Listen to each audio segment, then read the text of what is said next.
Good morning everybody, Tess Crawley here from Dr Tess Crawley and Associate Psychology. Coming to you from a local cafe today because I don't have an office to work out of this morning. I just wanted to follow up. Yesterday we talked a little bit about mindset, and it got me thinking about some real basic cognitive information that you might actually find helpful while you're thinking about mindset. And there's a model of cognitive change which we refer to as the ABC model, and it's a very simple model to understand and remember. So I thought I would talk to you about that today.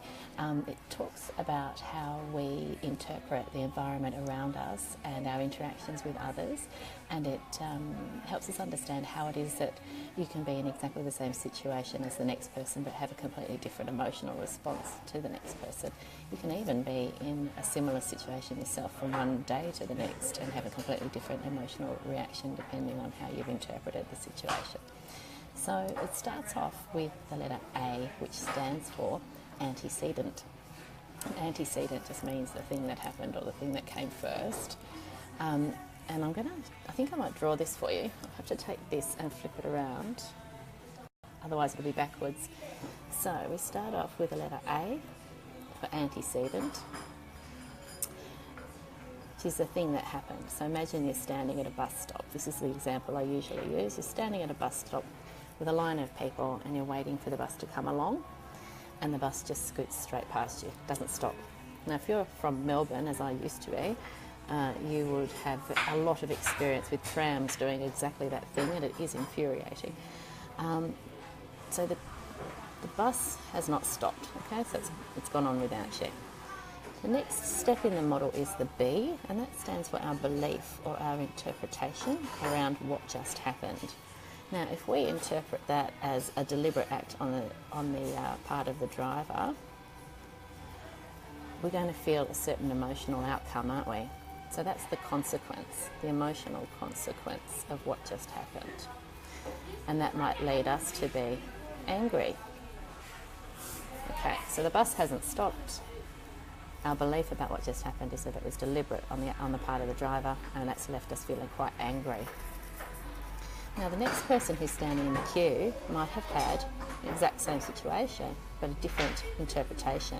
They might have thought, beauty, I've got time for coffee. I've got an excuse for being late, I'll go and get myself a coffee. So they might come away smiling and feeling a bit happy about the situation. They've got a good excuse for being late for work, so they go and grab themselves a coffee. Good morning, Cleo. I can see you're there with me this morning. Thank you for joining. Hope this is interesting to you. Now the next person, of course, same situation, same bus stop, same queue of people, same bus hasn't stopped. And then the next person might be thinking, I'm so hopeless, the bus won't even stop for me. And so they might be crying. So they're sad. Okay. So can you see what's happened? One event, three different people with three different beliefs about what just happened, and three very different emotional outcomes. So what we often talk about is we can't change the event, but we can change this bit.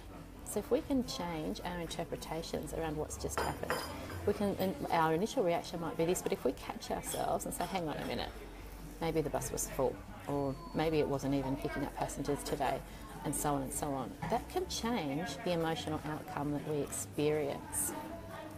So, coming back to me now, I'll put you back there. I have to tell you, I'm balancing the phone on top of a book that's balanced on top of my iPad. All very technologically advanced around here. So you get a sense then that if we can work on those beliefs or interpretations of what's going on in a certain situation, we can actually have a direct impact on how we feel. And where that relates to anxiety, for example, is when we're having a panic attack. Remember we talked about early on with anxiety, we talked about the fight or flight response and how that's the brain making a mistake that we're in danger. When there is no actual danger present, then that's a panic attack. If there's real danger present, then it's appropriate, of course. But when we're having a panic attack, often what happens is someone feels something physical first, and then the next thought might be, oh my God, I'm having a panic attack. And then that escalates and escalates until they actually self-fulfilling prophecy-wise have a panic attack. So if we can jump in really early on and say, okay, my heart's racing, my breathing's getting shallow, maybe I'm going to have a panic attack. If we can grab that thought and turn it around and just say, hang on a minute, I know what to do here. I can unwind this anxiety. I can calm myself down because I know what to do, because I know how to use my breathing. You see how the change in that belief, instead of acting as if that belief is a fact, I'm going to have a panic attack, instead of treating that like a fact and letting it take hold, we can grab hold of that thought, analyse it, for want of a better word, and say, hang on a minute, do I have to believe that? Do I have to listen to that? So something I talk about with a lot of my clients is this idea of having a little bully in here that's having a go at you all the time. And if we can start catching some of those unhelpful thoughts and start saying, you know what, I actually don't need to listen to that nonsense. You can go away and go and sit in the corner and be quiet, noisy little person in my head. Some people refer to it as having a monkey chattering away in their mind. You can catch those thoughts and you can grab hold of them and say, you know, I don't need to listen to that today. So we can do a lot more work. I talked before about catastrophic thinking. That's one example of those kinds of interpretations that aren't helpful. Another one is mind reading, where you're assuming that you know what other people are thinking. I think I've mentioned that before when I was in Brisbane in the mall. So having a look at those thoughts and beliefs and interpretations of situations, and stop and question yourself and say, is this a helpful interpretation? Do I need to listen to this? Is this going to set me up for a good day or for a bad day? So have a think about that for today. That's about it. It also does actually apply to the mindset work we were talking about yesterday, where we were talking about abundance versus scarcity. And when you catch yourself having some scarcity related thoughts about a certain situation, you can actually grab hold of that thought and stop yourself and say, hang on a minute, is this helping me to hold on to this belief, or can I let it go and move on to something else?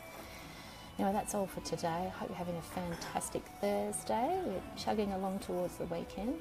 Don't forget to like or share these posts if you find them helpful, and I will talk to you all again soon. Take care. Have a great day. Bye-bye.